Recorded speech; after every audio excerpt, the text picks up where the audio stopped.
pendant cette période où on dit, bon voilà, le Congo est agressé par le Rwanda. Que fait l'Union européenne? Le Parlement européen vote une dotation de 20 millions de dollars pour l'armée rwandaise, officiellement, pour aller se battre contre les djihadistes au Mozambique. On ne va pas inventer le fil à couper le beurre. On va faire comme tous les peuples du monde. La solution, comme l'a dit le docteur Mukwege, au sortir de son audience la semaine dernière chez le pape, il a dit le peuple congolais est seul, il doit se prendre en charge. La Charte des Nations Unies autorise au peuple congolais à utiliser le droit à l'autodétermination du peuple colonisé.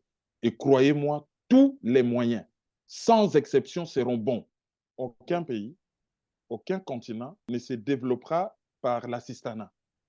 Ces systèmes de sommets X Afrique, machin Afrique, Y Afrique, c'est des sommets qui humilient l'Afrique, qui chosifient l'Afrique et qui irresponsabilisent l'Afrique. On avait le sommet Franc-Afrique où un pays, la France, une puissance moyenne, 60 millions d'habitants, même membre du Conseil de sécurité. Bon, on voyait le président français entouré de ses enfants, le président africain où il leur donnait des injonctions. Mais après, il y a eu le sommet Chine-Afrique.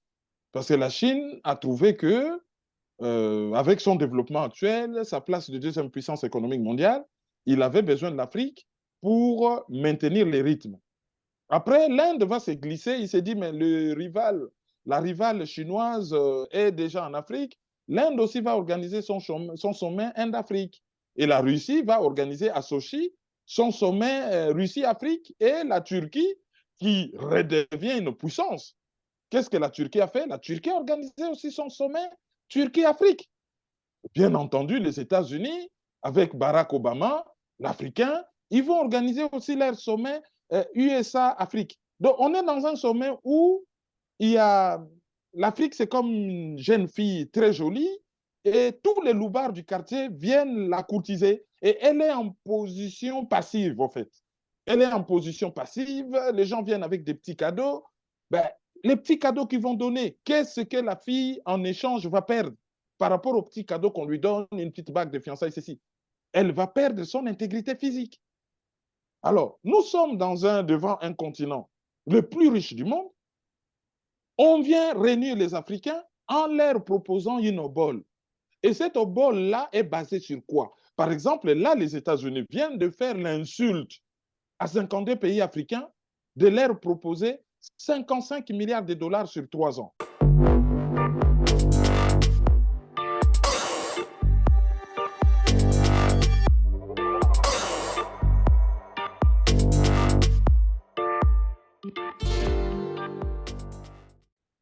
Salut à toutes et à tous, bienvenue dans ce numéro de Droit de savoir qui portera sur la crise sécuritaire en RDC. Vous le savez, désormais, le Conseil de sécurité de l'ONU est formel, la RDC est victime d'une agression rwandaise. Mais sur le terrain, rien ne se fait pour défendre l'intégrité territoriale de la RDC. Nous évoquerons également les enjeux du deuxième sommet USA-Africain tenu du 13 au 15 décembre dernier avec Joe Biden, après celui bien entendu de 2014 avec Barack Obama. Avec moi sur ce plateau, Monsieur Caroline Maïzo, vous êtes journaliste, analyste politique et conférencier. Bonjour et merci d'être avec nous sur ce plateau. Bonjour Christian Perrin, bonjour à tous, merci pour l'invitation. Je vous en prie, Caroline Maïzon. Alors, je disais tout à l'heure, la République démocratique du Congo, la RDC, est agressée par le M23 soutenu par le Rwanda, si ce n'est pas le Rwanda lui-même déguisé. Et c'est désormais officiel. Le Conseil de sécurité de l'ONU affirme que la RDC est agressée par le Rwanda. Mais sur le terrain, aucune initiative pour tenter de défendre l'intégrité territoriale de la RDC. Le Conseil de sécurité de l'ONU, représenté par la MONUSCO, prétend ne pas disposer les moyens nécessaires pour combattre le M23. Comment expliquer cela? Ce qui explique cette léthargie des pays occidentaux, que certains appellent pompeusement communauté internationale, mais moi j'ai dit, parce que bon, en droit, c'est difficile à expliquer les termes communauté internationale, moi j'appelle cela club occidental, c'est que la République démocratique du Congo est agressée par les bons agresseurs. Parce que ces pays, les clubs occidentaux, ont réparti le monde en deux camps, les camps du bien et les camps du mal. Lorsque l'agresseur le fait pour les comptes du camp du bien, ça devient le bien.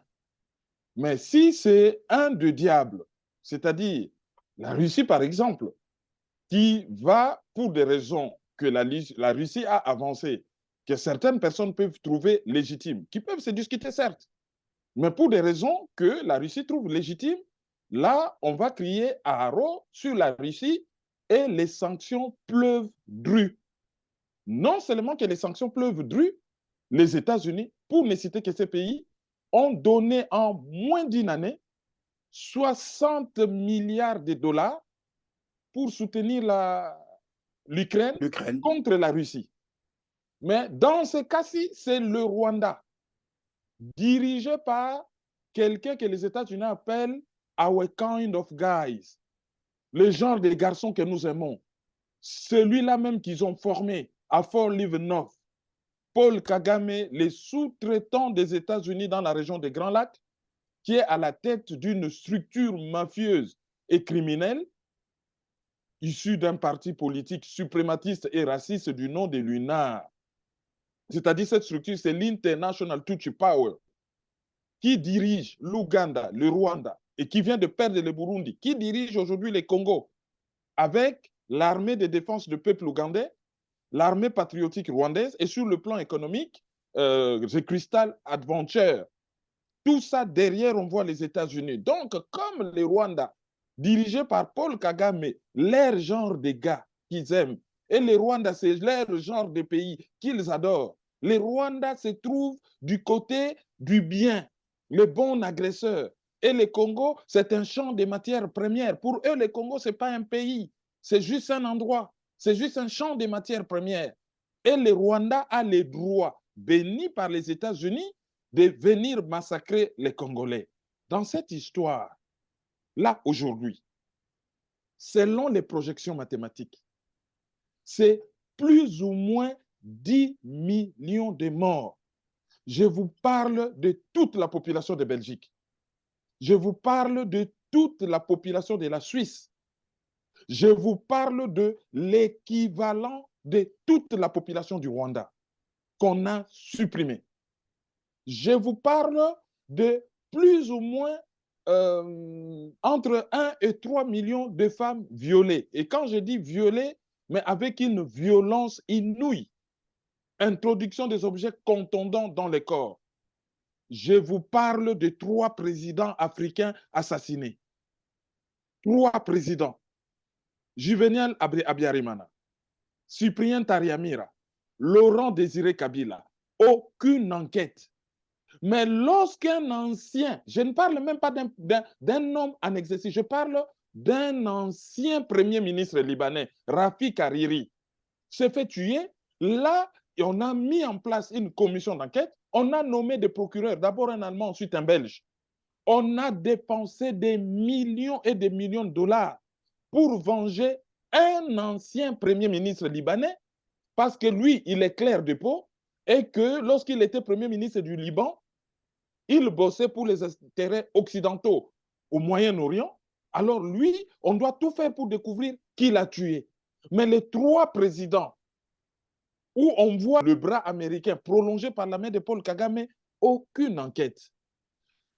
L'avion où les présidents Cyprien Taryamira et Juvenal Abiyarimana ont été abattus, un Falcon avec des pilotes français. La France rase les murs. Mais la boîte noire, lorsqu'il y a un accident quelque part, on déploie des moyens colossaux pour récupérer la boîte noire et essayer de savoir ce qui s'est passé. Mais pour cet attentat-là, la boîte noire est en train de pourrir dans des bureaux des Nations Unies. On ne veut pas enquêter sur cette boîte noire. Qui est si puissant aux Alors Nations finalement, Unies? M. Kerwin Maïzo, on est là dans la logique du 2 poids, 2 mesures, c'est ce que j'ai semblé comprendre. Mais que prévoient finalement les textes internationaux, bien sûr, lorsqu'un pays est agressé par un autre? Question Ben, de rappeler à nos téléspectateurs. le texte par excellence, c'est la Charte des Nations Unies.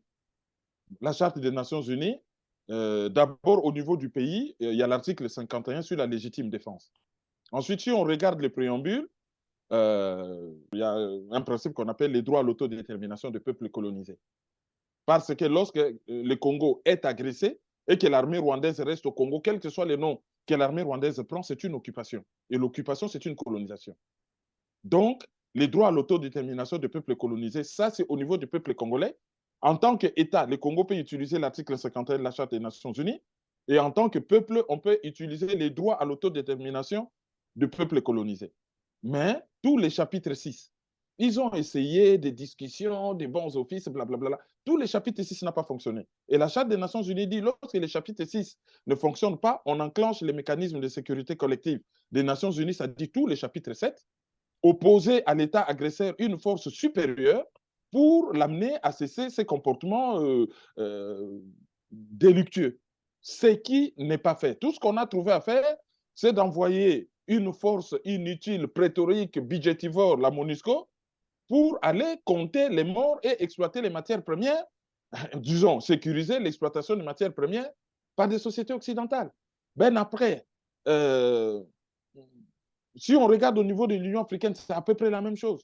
Mais l'Union africaine est financée par l'Union européenne. L'Union européenne qui est une fabrication des États-Unis. Donc là, on n'aura rien de ces côtés-là. Donc il ne faut pas compter Alors, sur ceux si qui j'ai ont bien créé les compris, problèmes pour les résoudre. si j'ai bien compris, Keroid Baizo, on est là aussi dans une autre logique, celle bien sûr de la RDC sans les Congolais apparemment. Et lorsqu'on parle finalement de cette agression du Rwanda, alors, qui est soutenu par, qu'est-ce que je dis, M23, puisque c'est comme ça qu'on présente la situation, agressé par le M23, qui est soutenu par le Rwanda, si ce n'est le Rwanda déguisé, lui-même d'ailleurs, parce qu'on parlerait d'une armée mieux dotée que l'État congolais.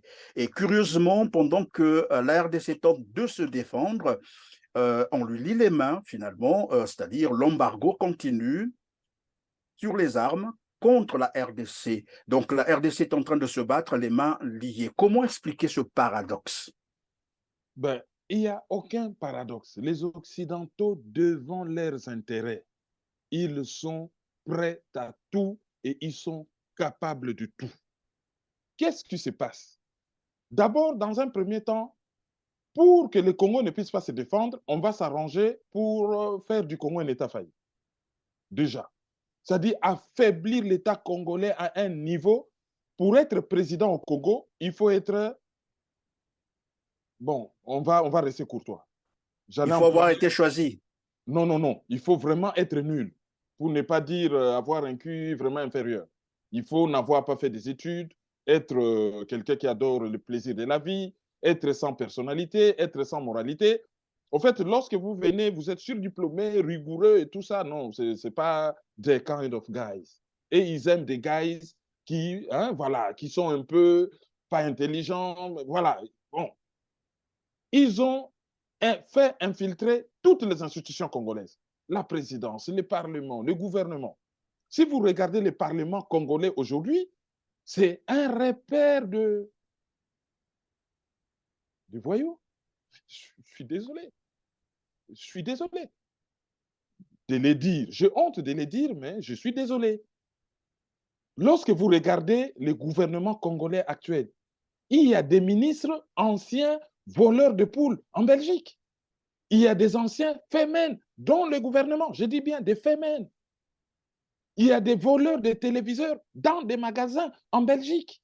Il y a des mafieux au Canada. Et les Occidentaux, Ce sont là des éléments prouvés?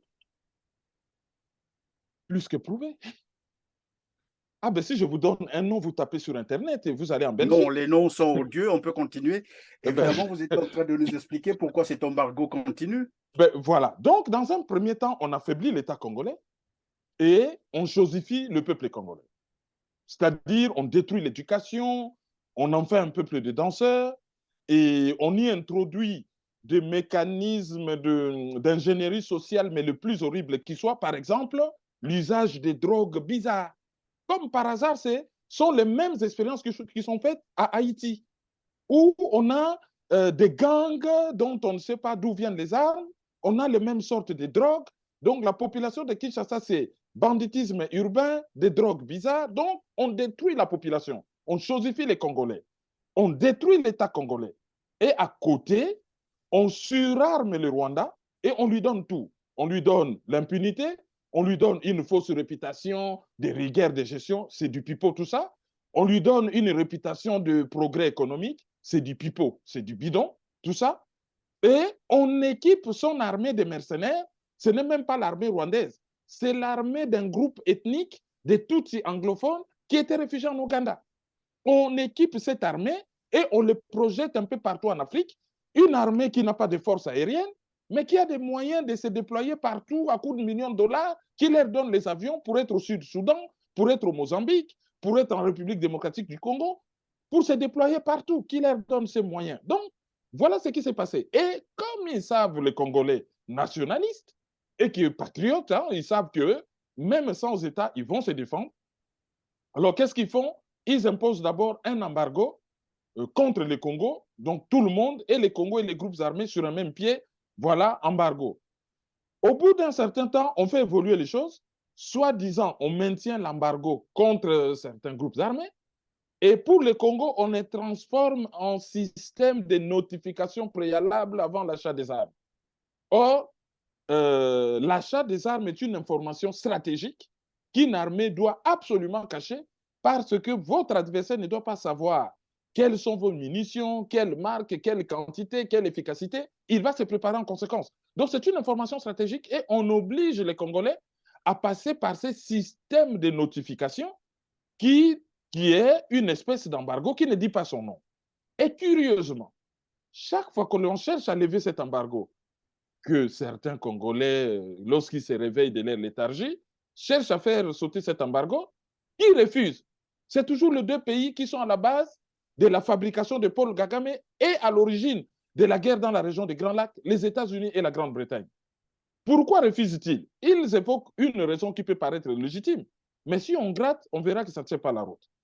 Et ils disent que le Congo étant un État corrompu, pas fiable, si on laissait le Congo acheter les armes n'importe comment, ces armes risquent de se retrouver entre les mains des groupes armés et il y en a au moins 120 à l'est de la République démocratique du Congo. Donc, il faut priver le Congo des armes parce que les généraux congolais sont tellement corrompus que les armes risquent de se retrouver entre les mains des groupes armés. Mais c'est Mais un argument. pourtant, dans le même temps, c'est pas posé la même question pour l'Ukraine. Et aujourd'hui, curieusement d'ailleurs, et on apprend que les armes se retrouvent dans le marché, un peu partout, en Afrique même. On ne s'est pas posé cette question-là. Pourtant, tout le monde savait que c'est aussi un gouvernement corrompu. Par exemple, dans les Pandora Papers, on avait bien cité quelques noms de ce gouvernement. Y Pourquoi, compris au niveau l'actuel de la président ukrainien. RDC, on peut poser cette condition, comme vous étiez en train de le dire, juste pour priver la RDC les moyens nécessaires pour se défendre? Oui, mais justement, que vous parlez de l'Ukraine, on ne se pose pas aussi cette question sur les Rwandais qu'on équipe, que l'on surarme, qui, à côté, a équipé l'AFDEL, a équipé les CNDP d'Nkunda Batware, a équipé le RCD Goma, de toujours même rwandais, les Onosumba et consorts, équipe aujourd'hui le M23. Ça, on ne se pose pas de questions. Le secrétaire général des Nations Unies a dit que la MONUSCO ne peut pas défendre le Congo parce qu'en face, le M23 a des armes tellement sophistiquées que ils ont une puissance de fait supérieure et à la MONUSCO et au gouvernement congolais. Et il a précisé ironiquement que les armes ne poussent pas dans la forêt, ça vient de quelque part. Mais lui, le secrétaire général des Nations Unies, comme il sait que les armes ne poussent pas dans la forêt et que ça vient de quelque part, il n'a qu'à le dire. Mais il sait. Est-ce que, est-ce que, est-ce que cela veut dire que tous les pays qui constituent ce Conseil de sécurité de l'ONU seraient désormais moins efficaces, moins équipés que le M23? C'est ce que cela veut dire, en d'autres termes. C'est l'incongruité des propos, justement, du secrétaire général des Nations Unies. C'est ça l'incongruité. Parce que le système des mécanismes de sécurité collective des Nations Unies, c'est quoi? Opposer à l'agresseur une force supérieure au sien. Alors, dans le Conseil de sécurité, nous avons les États-Unis, la France et la Grande-Bretagne, déjà trois pays occidentaux, dont la puissance de feu est supérieure, par exemple, aux pays qui se montrent un peu neutres dans cette affaire, la Chine et la Russie. Donc, quand on dit cela, ben, on comprend aisément que Il s'agit de continuer à faire jouer au Rwanda ce rôle de piller les matières premières de la République démocratique du Congo pour l'industrie des pointes et les milieux économiques des pays occidentaux, notamment des États-Unis, du Canada, de la Grande-Bretagne, de toute l'Union européenne, de l'Australie, de la Nouvelle-Zélande. Voilà, c'est ce qui se passe. Et curieusement, pendant cette période où on dit, bon voilà, le Congo est agressé par le Rwanda, que fait l'Union européenne? Le Parlement européen vote une dotation de 20 millions de dollars pour l'armée rwandaise, officiellement, pour aller se battre contre les djihadistes au Mozambique. Sauf qu'au Mozambique, si on voulait vraiment aider le Mozambique, il fallait aider l'armée de la SADC. Parce que le Mozambique, officiellement, n'est pas un pays corrompu comme la RDC. Donc, soit il fallait donner les armes et les 20 millions de dollars directement au gouvernement mozambicain, soit il fallait aider les pays de la SADC qui sont concernés au premier chef, et non donner cet argent au Rwanda, parce qu'on ne pourra pas tracer que le Rwanda utilisera exclusivement cet argent au Mozambique. Donc, c'est un message clair qu'on envoie aux Congolais en disant, on donne 20 millions de dollars au Rwanda pour continuer à vous agresser.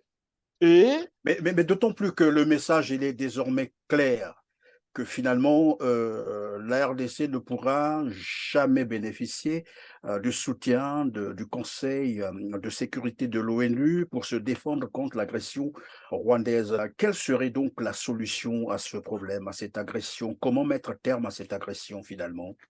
On ne va pas inventer le fil à couper le beurre. On va faire comme tous les peuples du monde. La solution, comme l'a dit le docteur Mukwege, au sortir de son audience la semaine dernière chez le pape, il a dit le peuple congolais est seul, il doit se prendre en charge. La charte des Nations Unies autorise au peuple congolais à utiliser le droit à l'autodétermination du peuple colonisé. Et croyez-moi, tous les moyens, sans exception, seront bons. Les Congolais vont se défendre dans la rue, chez lui et même en Occident. Parce que il ne faut pas compter sur ce pays-là. Parce qu'on en parlera peut-être dans l'émission, lorsqu'on va voir les comportements du président Biden pendant le sommet USA-Afrique, il était clair comme l'eau des roches. On va vous donner des sous, mais à une condition. Vous lâchez la Russie, vous lâchez la Chine, et vous ne traitez qu'avec les États-Unis. Or, au Congo, ces derniers temps, un des problèmes qui a fait que le chouchou des Américains a perdu le pouvoir, parce on devait les supporter au pouvoir comme Kagame, mais il pouvait rester même 60 ans, Joseph Kabila. Pourquoi il a perdu le pouvoir? C'est à cause du contrat chinois. Et là, tout est mis en œuvre avec Félix Tshisekedi pour réviser ces contrats et expulser les Chinois à tout prix et à n'importe quel prix de la République démocratique du Congo. Les Chinois, avec Tenke Fungurume, ont récupéré tous les cobaltes congolais, 70% des réserves mondiales. Or, lorsque les Américains ont vendu Tenke Fungurume, ils ont cru qu'ils les vendaient à des Sino-Américains. Parce que c'est des Chinois qui se sont présentés parlant anglais. Ils ont cru qu'on vendait la société, au fait, à des Chinois d'origine américaine et les fils de Biden étaient impliqués dans cette affaire. Après, ils se sont rendus compte qu'ils étaient plutôt de Hong Kong et c'est plutôt la Chine qui rafle la mise. Donc, pour eux, pour les matières premières, l'hypocrisie. Imaginez un seul instant, lorsque vous avez suivi l'actualité ces derniers temps, comment Anthony Blinken était en train de faire semblant de supplier Paul Kagame de cesser son soutien homme 23. Mais ça, ce n'est pas une histoire de supplier, c'est une histoire de donner les ordres. Monsieur Kagame, on sait que c'est vous, vous arrêtez. Et s'il ne veut pas s'arrêter, les sanctions tombent dessus. Aucune sanction, 3 fois. On l'a eu au téléphone, on a discuté avec lui, on l'a encouragé à cesser son soutien, on l'a poussé à convaincre les M20. Tout ça, c'est des phrases, c'est de la phraséologie. Tout le monde sait que les États-Unis ont les beefsteaks sur la bouche et ils ne vont pas lâcher les beefsteaks. Et comme le Rwanda a accepté de faire les sales boulots, ils vont continuer à faire ces sales boulots soutenus, protégés, impunité garantie par les États-Unis. Et de l'autre côté, tant que la Chine se montrera menaçante, tant que la Russie aura des ambitions dans cette région, les États-Unis ne lâcheront pas le Rwanda qui continue à faire le sale boulot. Tout ce qu'ils font là, c'est pour la consommation diplomatique extérieure. L'agresseur du Congo s'appelle USA, United Et voilà States of donc, America. d'habitude, lorsqu'un pays agresse un autre, il y a des sanctions qui tombent, mais curieusement, comme vous l'avez dit tout à l'heure, jusque-là, personne ne se prononce, aucune sanction contre le Rwanda, qui désormais est reconnu par tout le monde, est en train d'agresser la RDC. Et vous avez déjà franchi un pas sur le deuxième volet de notre émission, le sommet USA-Africa. Est-ce que, tel que vous étiez en train de le dire, finalement, c'était un sommet pour contraindre les Africains à ne pas finalement ouvrir la voie à la Russie en Afrique, ou bien c'est comme a voulu le démontrer Joe Biden, que ça portait sur les échanges commerciaux, sur les relations commerciales avec l'Afrique? Avant de répondre à votre question, j'aimerais dire quelque chose qui me tient vraiment à cœur. Aucun pays, aucun continent ne se développera par l'assistanat. Ces systèmes de sommets X Afrique, machin Afrique, Y Afrique, c'est des sommets qui humilient l'Afrique, qui chosifient l'Afrique et qui irresponsabilisent l'Afrique. On avait le sommet Franc-Afrique où un pays, la France, une puissance moyenne, hein, 60 millions d'habitants, même membre du Conseil de sécurité. Bon, on voyait le président français entouré de ses enfants, le président africain où il leur donnait des injonctions. Mais après, il y a eu le sommet Chine-Afrique. Parce que la Chine a trouvé que, avec son développement actuel, sa place de deuxième puissance économique mondiale, il avait besoin de l'Afrique pour maintenir les rythmes. Après, l'Inde va se glisser. Il s'est dit, mais la rivale chinoise est déjà en Afrique. L'Inde aussi va organiser son sommet Inde-Afrique. Et la Russie va organiser à Sochi son sommet Russie-Afrique. Et la Turquie, qui redevient une puissance. Qu'est-ce que la Turquie a fait? La Turquie a organisé aussi son sommet Turquie-Afrique. Bien entendu, les États-Unis, avec Barack Obama, l'Africain, ils vont organiser aussi leur sommet USA-Afrique. Donc, on est dans un sommet où il y a l'Afrique, c'est comme une jeune fille très jolie et tous les loupards du quartier viennent la courtiser et elle est en position passive, en fait. Elle est en position passive, les gens viennent avec des petits cadeaux. Ben, les petits cadeaux qu'ils vont donner, qu'est-ce que la fille en échange va perdre par rapport aux petits cadeaux qu'on lui donne, une petite bague de fiançailles, ceci? Elle va perdre son intégrité physique. Alors, nous sommes devant un continent le plus riche du monde. On vient réunir les Africains en leur proposant une obole. Et cette obole-là est basée sur quoi? Par exemple, là, les États-Unis viennent de faire l'insulte à 52 pays africains de leur proposer 55 milliards de dollars sur 3 ans. Autrement dit, à peu près 18 milliards de dollars par an pour 52 pays. Donc, faites 18 milliards pour 1 milliard, 18 milliards pour 1 milliard 300 millions d'habitants et divisé par 52 pays, ça fait à peu près quelques millions de dollars, quelques centaines de millions de dollars par pays. Ce que les États-Unis ont proposé aux pays africains, assorti des conditions, ça doit être un mariage monogamique où la fidélité est un point cardinal. Ne jamais Donc, traiter avec un autre il a été partenaire. clair dans son discours. Hein. Pas question de traiter avec la Chine, pas question de traiter avec la Russie. Nous, on vous propose de la vraie technologie, du business, de la démocratie, des droits de l'homme. Bon, il a raconté tous les discours, tous les baratins habituels. Donc, aucun pays ne sera respecté si on se met dans cette posture d'assistanat. On n'est pas dans une espèce de rendez-vous du donner et du recevoir. Vous avez la technologie, vous avez toute l'infrastructure financière et tout ça, et nous, on a les matières premières, on a une population jeune, on a la main-d'œuvre. Qu'est-ce que vous proposez? Qu'est-ce que nous, on peut donner pour un partenariat gagnant-gagnant? C'est juste un grand frère qui appelle tous les petits dans la cour et il va vous distribuer quelques beignets et va vous exiger un travail qui va lui rapporter 100 fois plus.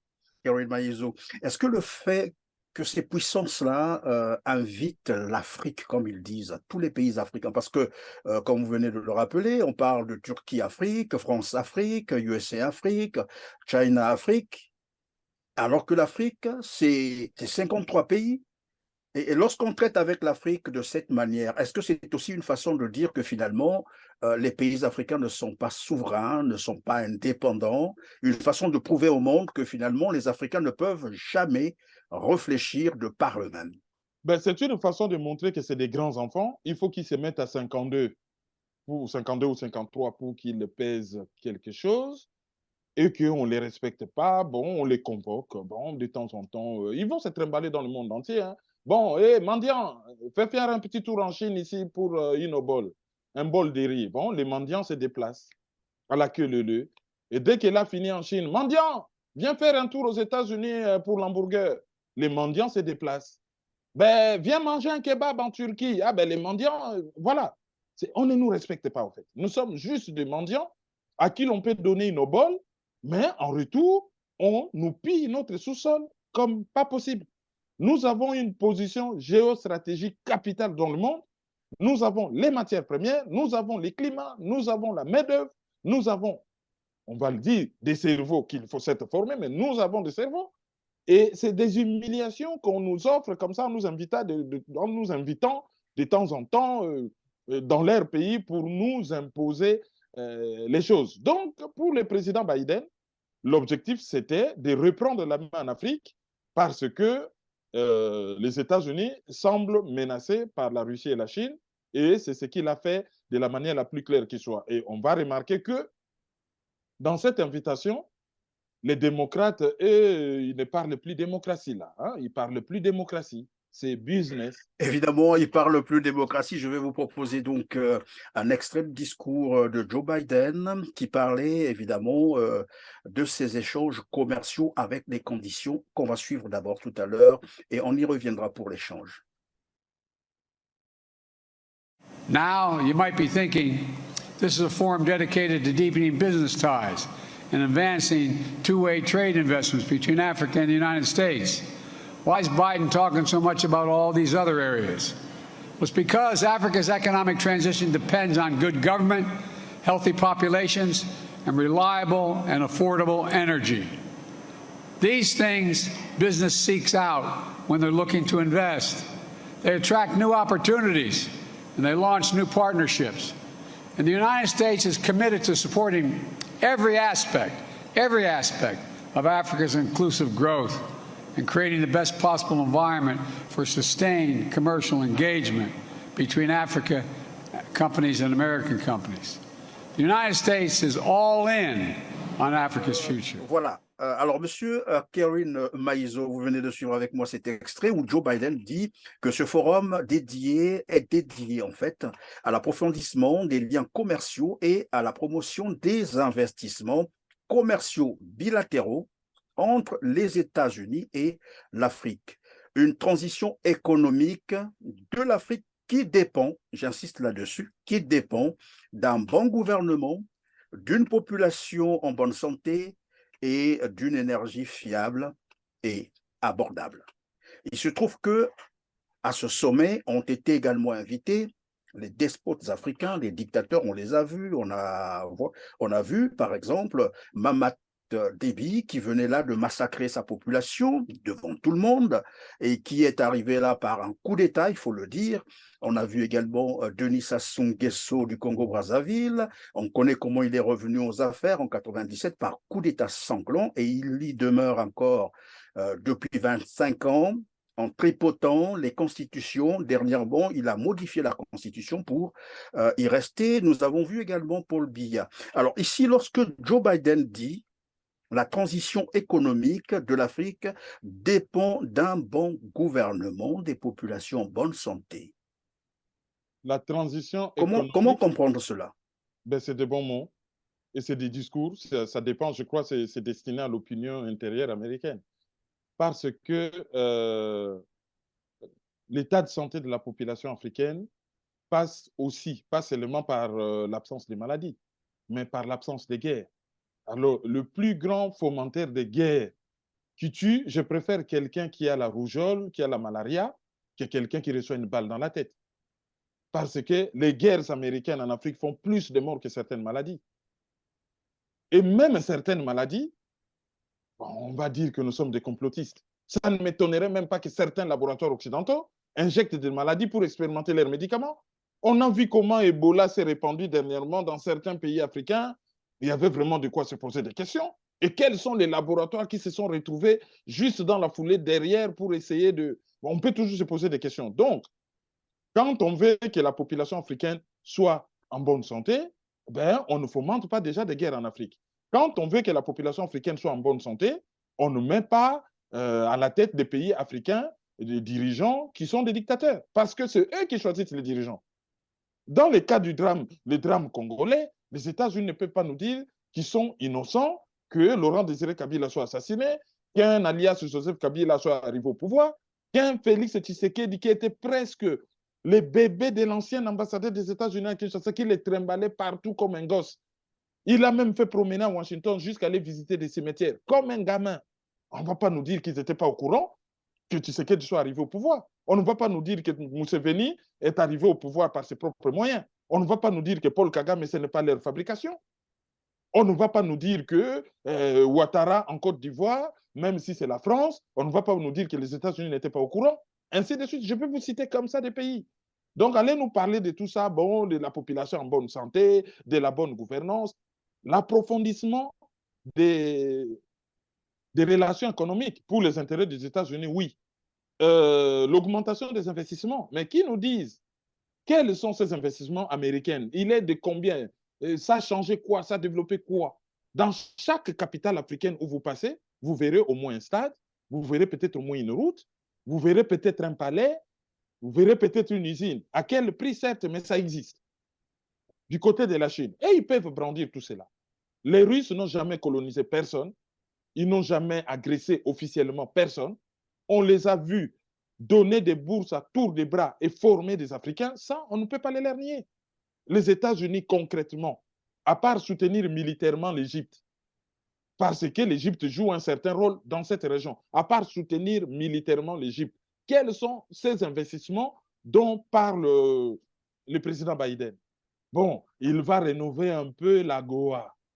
Mais la Goa, ben, c'est un commerce à sens unique. Les États-Unis, de temps en temps, ils peuvent exporter en Afrique sans condition. Mais pour qu'un produit africain puisse remonter vers les États-Unis, les normes sanitaires qu'ils imposent, il est plus facile à un chameau de passer par les chats d'Inégui qu'à une graine d'arachide sénégalaise d'aller aux États-Unis. Donc, tout cela, c'est des bons mots, en fait. Mais en réalité, c'est creux. C'est creux. Et même Oui, l'argent c'est qu'ils creux, donnent. Kéroïl Maïzo, c'est creux, mais il faut aussi signaler que ce sommet s'est tenu dans un contexte aujourd'hui de conflit en Ukraine. Est-ce que ce n'était pas là une manière de vouloir aligner l'Afrique sur la position occidentale? Ben, chercher à aligner l'Afrique sur la position occidentale pouvait peut-être se comprendre si les États-Unis n'avaient pas tenté de prendre une loi, de voter une loi où on menaçait carrément tous les États africains ou tous les États qui ne veulent pas s'aligner à leur position de sanctions. Alors, vous commencez par le bâton pour montrer que vous êtes le plus fort. Après, quand vous comprenez que cette fois-ci, avec votre bâton, ça ne va pas fonctionner, alors là, vous flattez hein, la carotte et les bâtons, en fait. On a commencé par les bâtons, menace. Tout celui qui ne va pas s'aligner sur la position occidentale sera sévèrement sanctionné. Et après, venez nous voir, 55 milliards issus de la planche à billets, c'est-à-dire des simples papiers, bon, qu'on va vous donner, hein, ça ne va même pas vous développer, mais vous signez quand même que, avec les 55 milliards, vous ne faites pas des infidélités. Ni la Russie, ni la Chine. Mais pendant ce temps, la Chine a compris. Hein. Elle a déjà une bonne partie de l'Afrique. L'offensive va commencer au Moyen-Orient. Et là, le président chinois n'est pas parti rencontrer des naïfs. Il est parti rencontrer des gens avec qui il traite d'égal à égal. Et je pense que les États-Unis auront du pain sur la planche. Si en Afrique, ça semble être facile, au Moyen-Orient, la guerre va être rude. Parce que de l'autre côté, ils sont politiquement mûrs et puis ils ont gardé leurs valeurs ancestrales, c'est leur civilisation. C'est difficile de les subjuguer.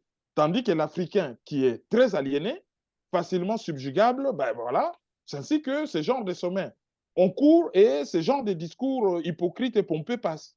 33 milliards, c'était là en 2014 avec Obama, 55 milliards cette fois-ci avec Joe Biden.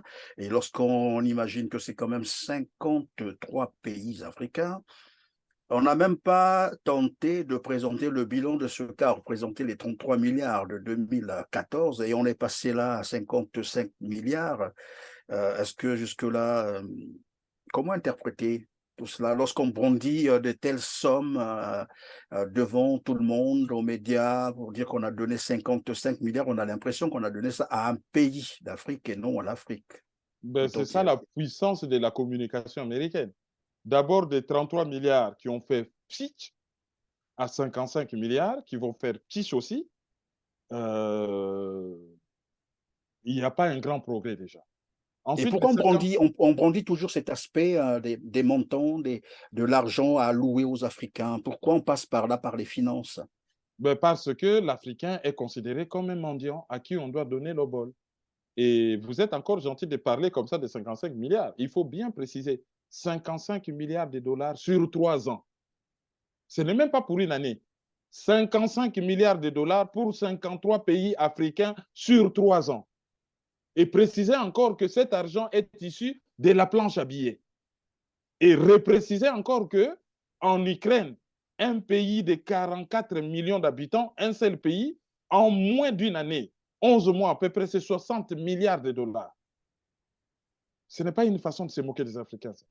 On promet, hein, parce qu'il faut dire promettre, on promet donc 55 milliards de dollars lorsqu'on sait qu'en Afrique, il y a eu, toutes les fois, on a parlé des aides au développement, dont se vante d'ailleurs généralement la France, mais qui n'ont apporté rien depuis les indépendances jusqu'à aujourd'hui. On a beau dire qu'on a aidé les pays africains, on a donné les aides au développement, mais jusqu'aujourd'hui, on ne voit pratiquement rien.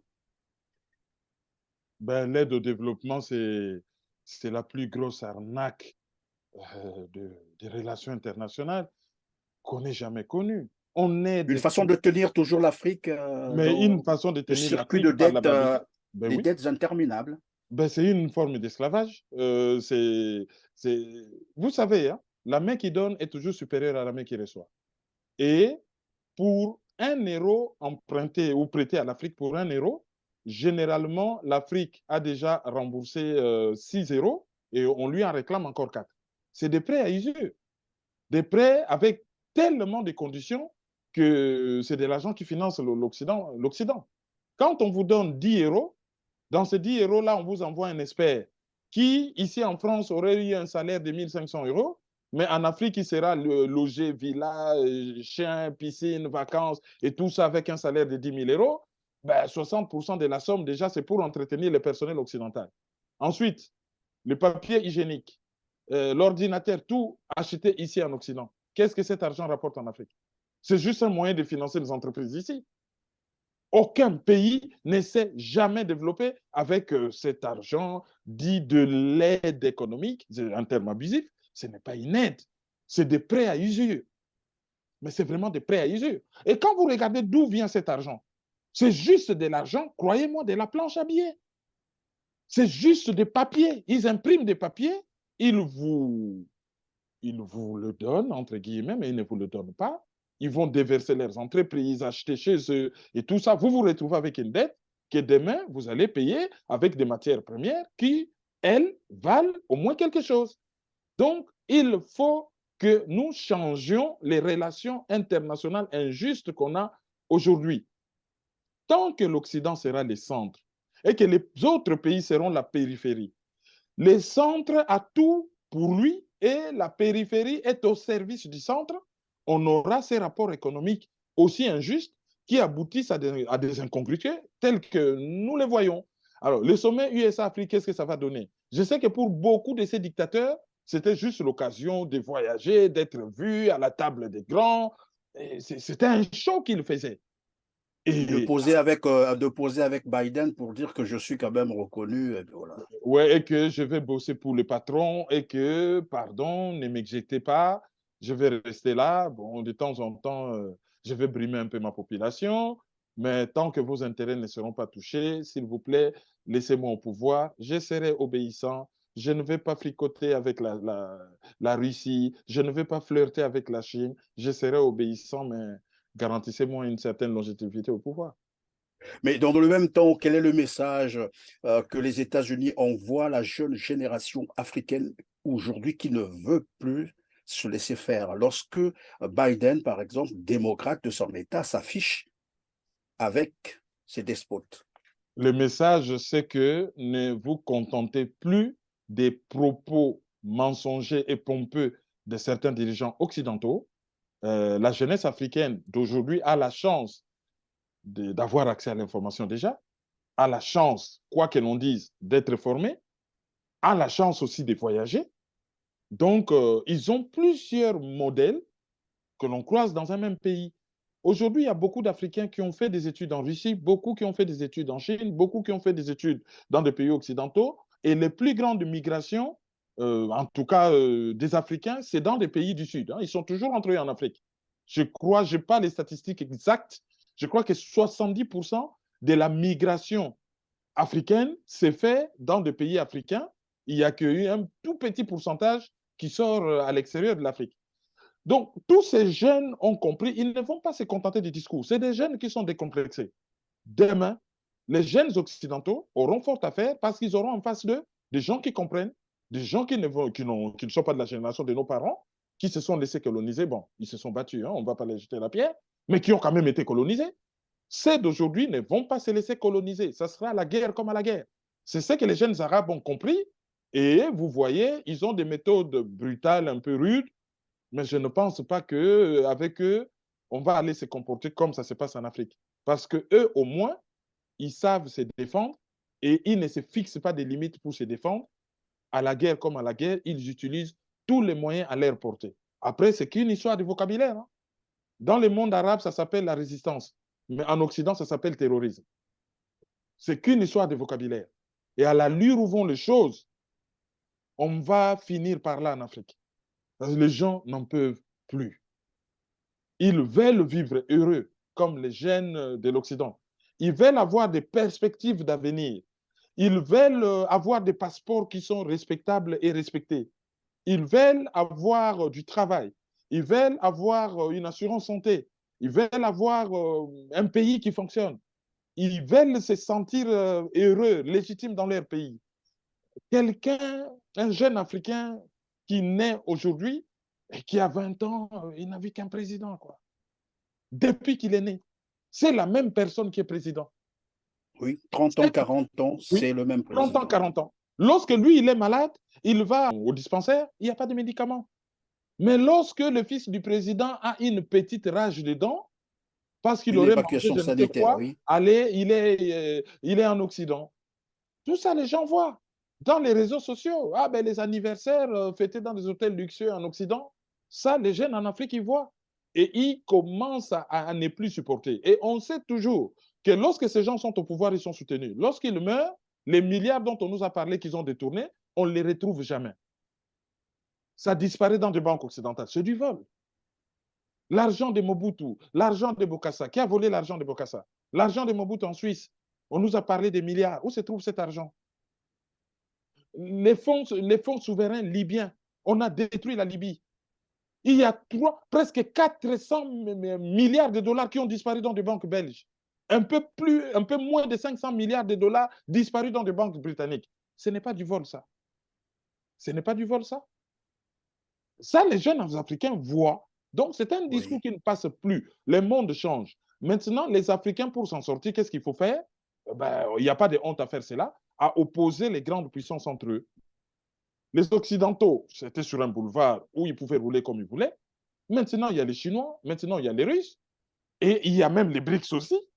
Donc, il faut opposer les Américains contre les Chinois, les Américains et les Chinois, les Américains contre les Russes et les Chinois, toutes ces puissances-là contre le Brésil, le Mexique, la Turquie, ainsi de suite.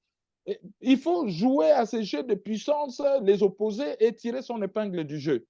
L'Afrique est une puissance potentielle. Les jours où elle prendra conscience de cette puissance, elle se lèvera et le monde tremblera. François Fanon a dit que l'Afrique avait la forme d'un revolver dont la gâchette se trouvait au Congo. Le jour où le Congo va déclencher cette gâchette, je pense qu'il y a beaucoup de pays qui vont s'effondrer. Hein. Merci, Kérin Maïzo. C'est le monde multipolaire, évidemment. Chacun est libre de passer des accords ou d'être partenaire de qui que ce soit selon ses intérêts. Et quelqu'un nous rappelait d'ailleurs que les pays n'ont pas d'amis, ils n'ont que des intérêts. Merci, Monsieur Kérin Maïzo, d'avoir été avec nous. Je rappelle que vous êtes journaliste, analyste politique et conférencier. Et merci à vous aussi, mesdames et messieurs, de nous avoir encore consacré votre temps si précieux à nous suivre.